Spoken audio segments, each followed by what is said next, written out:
টাকা পয়সাটা বড় জিনিস না। জীবনের শখ একটাই আছিল, দুটা ছেলের মানে হেলিকপ্টারে বিয়ে করানোর কথা ছিল। বিতরণ করা হবে 100 কেজি মিষ্টি। 100 কেজি মিষ্টি। দীর্ঘদিন প্রবাস জীবন পার করছেন কুমিল্লার আবুল বাশার। সোমবার দেশে ফিরে চমকে দেন গ্রামের মানুষকে। সোমবার দুপুরে হেলিকপ্টারে করে কুমিল্লার দেবিদ্বার উপজেলার নিজ গ্রামে ফেরেন এই স্বপ্নবাজ মানুষটি।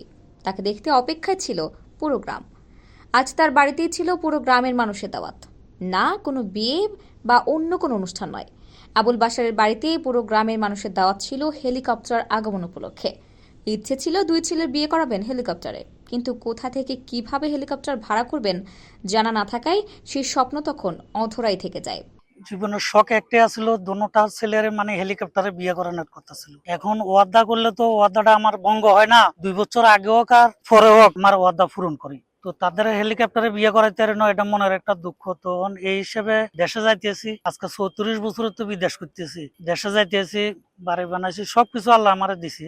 আনন্দটা জন্য একটু অল্প মানে পুরো ফ্যামিলি নিয়ে যেন একটু আনন্দ করা যায়, এটার জন্য মানে হেলিকপ্টার নিছি। প্রবাসী হেলিকপ্টারে থেকে ভাড়া করে সোমবার সেই অপূরণীয় স্বপ্ন পূরণ করেন। সঙ্গে ছিল আয়োজনও।